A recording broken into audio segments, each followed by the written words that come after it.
Assalamualaikum warahmatullahi wabarakatuh. Halo teman-teman, perkenalkan nama saya Tika Anggraini dengan NPM 23210207. Baiklah, di sini saya akan membuat video pembahasan tentang materi yang berjudul prosedur analitis. Jadi di sini saya akan menjelaskan prosedur analitis itu berarti pengevaluasian terhadap informasi keuangan yang dilakukan melalui analisis keuangan, hubungan antara data keuangan dan data non-keuangan. Prosedur analitis juga mencakup investigasi sebagaimana yang diperlukan atas fluktuasi atau hubungan teridentifikasi yang tidak konsisten dengan informasi relevan lain atau yang berbeda dari nilai yang diekspektasikan dalam jumlah yang signifikan. Adapun prosedur analitis yang membantu ketika membentuk kesimpulan keseluruhan, yaitu auditor harus mendesain dan melaksanakan prosedur analitis mendekati akhir audit yang membantu auditor ketika membentuk kesimpulan keseluruhan tentang apakah laporan keuangan telah disajikan konsisten dengan pemahaman auditor atas entitas. Selanjutnya, investigasi hasil prosedur analitis.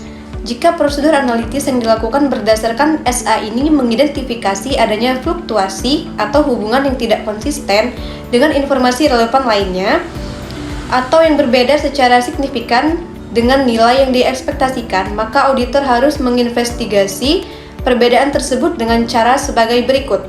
Yang pertama, meminta keterangan kepada manajemen dan memperoleh bukti audit yang tepat dan relevan dengan respons manajemen dan melaksanakan prosedur audit lainnya yang diperlukan sesuai dengan kondisinya.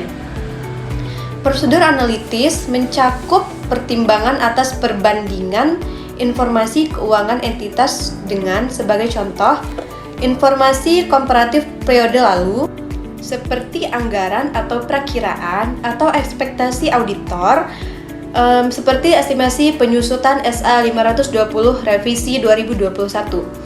Selanjutnya, prosedur analitis juga mencakup pertimbangan atas hubungan-hubungan, sebagai contoh, di antara unsur-unsur informasi keuangan yang akan diekspektasikan sesuai dengan suatu pola yang dapat diprediksi berdasarkan pengalaman entitas, seperti persentase laba bruto antara informasi keuangan dan informasi non-keuangan yang relevan, seperti hubungan antara beban gaji dengan jumlah karyawan.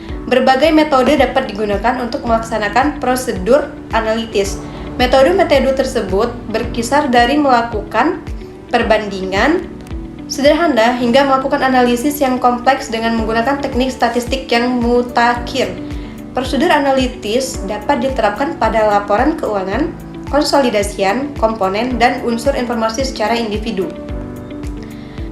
Auditor dapat meminta keterangan kepada manajemen tentang ketersediaan dan keandalan informasi yang dilakukan oleh entitas. Penggunaan data analitis yang disusun oleh manajemen mungkin efektif selama auditor meyakini dirinya bahwa data tersebut telah disusun dengan benar. Informasi industri sejenis seperti perbandingan rasio penjual entitas terhadap piutang usaha dengan rata-rata rasio industri atau dengan entitas lain yang memiliki ukuran sebanding dalam industri yang sama.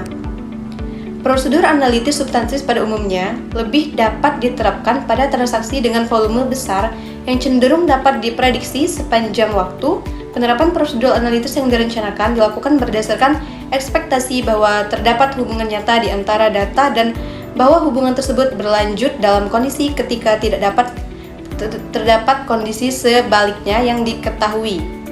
Sekian presentasi dari saya mengenai prosedur analitis. Terima kasih. Wassalamualaikum warahmatullahi wabarakatuh.